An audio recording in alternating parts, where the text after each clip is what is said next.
Hi everyone, welcome to The Needle Drop, the YouTube channel most impersonated by bald boys, cute girls, and creationist cats. I'm Anthony Fantano, internet's busiest music nerd, and it's time for an album review. Alright, so here's an album I was really anticipating when I heard it was going to drop, Hella's Tripper. These guys are best known as a Sacramento drum and guitar duo made up of Zach Hill and Spencer Sam I Am. These guys pretty much can be credited with helping to keep math rock relevant into the 2000s by taking it to an extreme that their forefathers... On this LP, Hella regresses. They go back to that drum and guitar dynamic that they built the project on. Because if you remember, in 2007, they were fleshing the Hella sound out with a lot of new members, new instruments. On this album, there's no 666 in outer space. And I can really only guess that they brought on new musicians because they didn't want the sound to stagnate.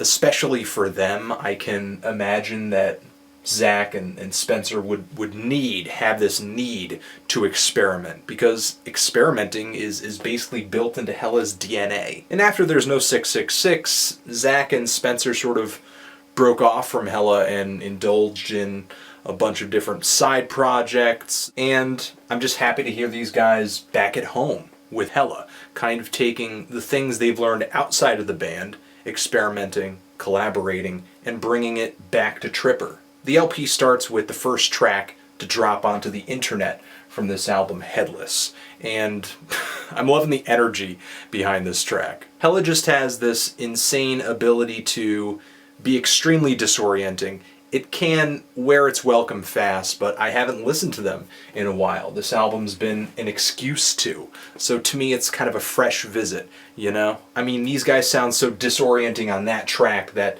the word disorienting doesn't really put it correctly. It's an understatement. It's so disorienting that they take the word disorienting and throw it down a mine shaft, shake it violently, hang it upside down for 48 hours, then they throw it into a blender, and then they waterboard it, and that's pretty much what this album feels like. The way the song is constantly starting and stopping on a dime and speeding up, and it's like a fun mental exercise, and it just brings this intensity that makes these guys one of the more notable duos since Ruins or Lightning Bolt. But what stinks is after the first track, this album hits a little bit of a drought for me, where a lot of songs they're intense, they're in my face, they're energetic, they're technical, they've just got a lot of flash, but they just kind of feel like, you know, just any old Hella album. I just feel like I've heard this before, I've been here before, it's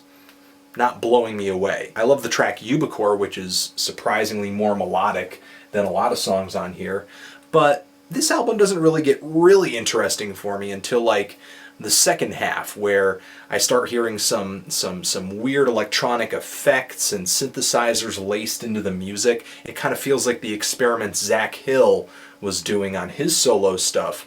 They're kind of bleeding into this album in a good way, in a way that kind of breaks the LP up a little bit. The last three tracks on the album have some pretty nice melodies, especially the last one, Osaka, it just has this really eerie feel to it, and Zach's drums aren't muddying it up in the background, so it comes across really clear and catchy. So the album has this, you know, a little bit more of a melodic finish.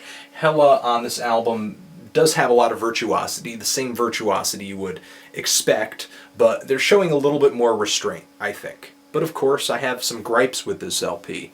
I do wish there was more variety on here. Just because the project is going back to Zach and Spencer doesn't necessarily mean that the instrumentation has to get pulled back too. And the thing is, when I do hear extra instrumentation on here, like when I do hear some bass, or I do hear a little bit of extra guitar, I can hardly hear it.